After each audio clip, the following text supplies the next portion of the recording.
Hey guys, Jerry Berg here. I am making my first attempt at a HEMA video, and to be honest, it's the first video I'm going to make and it's rushed because I'm teaching a class on spear coming soon, and honestly my assistant teachers and I haven't had a good opportunity to train, so I'm trying to share the information with them and then hopefully post it publicly if it isn't completely humiliating. So, this video is going to go over the 6 stances by Fiore for his Lanza, translated to lance, which essentially translates to spear. So there are going to be 6 stances, and there's honestly 2 different theories. One being that the 6 stances are all completely separate, and the other theory being that what he does is he teaches his 6 stances in groups of 3. 3 of them defending on the right side, the other 3 defending on the left side, which is what I'm going to teach, how each of those stances are actually the left and the right version of each other. The reason I'm going to do that is because this class is me teaching the spear techniques of 3 different treatise writers, which is Liberi, Mayer, and Mayer. So I'm trying to rush through it because I only have a limited time to teach it. And this is the faster one. It's also basics and introduction, but I want to get into it.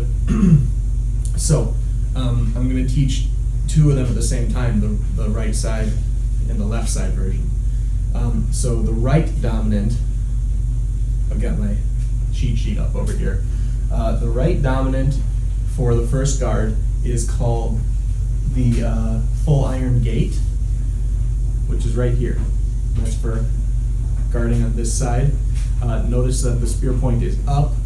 The reason being because you would be blocking with the bottom, and if I were to do a good block, I would then spin around and attack the person. My fiance is whispering for me, so I'm gonna have to restart this video.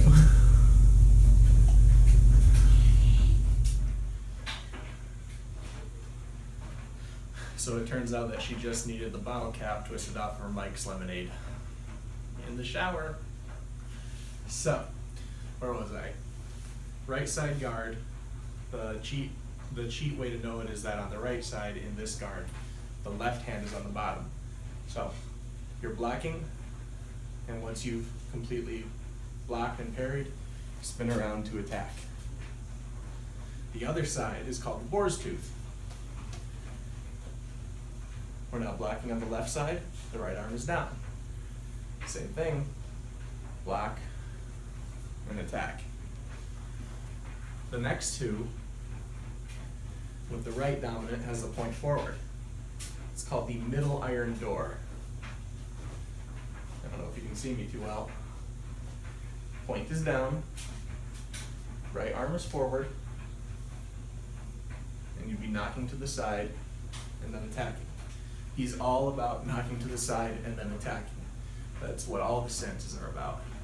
Now the other side is called the guard of the true cross. Again, knocking to the side and attacking, knocking to the side and attacking. This is where some of the debate comes in, because the way he's drawn it, given this is a guy drawing in the late 1300s, early 1400s, somewhere around there, the concept of perspective in art hadn't been developed to the way that we know it today.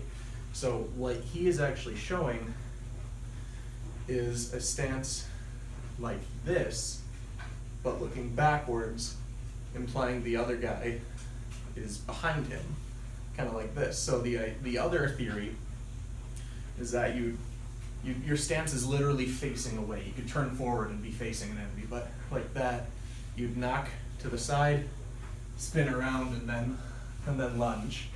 I don't really like that idea. I think it was just he's trying really hard to draw perspective in a time when perspective wasn't mastered yet. It's not for me to decide. The last one is very easy. We're all familiar with it. The window guard. He has one on one side, he has one on the other side. Now what's interesting is there's many pictures that kind of show one with one way but on the same side, the hands are crossed. Just like on this side, but the hands are crossed. So that leads me to believe that liberi does not, unlike longsword, where your hands never move from where they're grabbing, it leads me to believe that he is okay with letting go of your spear in order to change sides. That would also make sense with the 6 different stances, because on one side, you're not going to be able to go from full iron gate to a proper,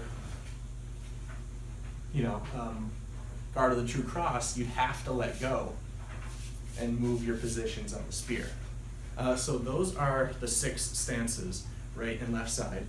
There's a couple other things too.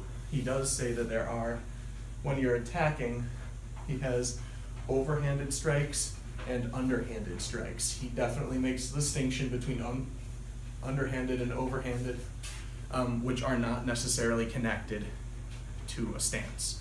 You can be in, for example, guard of the true cross, and then have an overhanded strike or an underhanded strike. And then the last one he points out is very frequently what he does is blocking an enemy's attack and then countering it yourself. So in this case, you would block, and he implies that your spear would have an iron cap on the bottom. So you would attack, lock up, and then switch around and attack with the bottom. That is something that HEMA practitioners probably should avoid unless they have a cap, which I do not have, but you can purchase from various HEMA suppliers. So again, I want to go over those 6 stances. First one is there you go. Protecting the right side, full iron gate. Protecting the left side, boar spear. Protecting the right side, middle iron gate. Protecting the left side, guard of the true cross. And then he has window and window. Those are his 6 stances. Try to run yourselves through them. Go from one lunge to another lunge to another, and go like that. And as you do, as you feel more comfortable with those 6 stances, then go on working to attack underhand and overhand. And then when you're comfortable with that, attack, pretend like you've locked up, and then go for the butt attack, the repost, if you will. All right, that's what I have for Fiore le liberi. I'm going to try to make the other 2 as well, which have more stances and a bit more of the advanced stuff in it. Have a good one.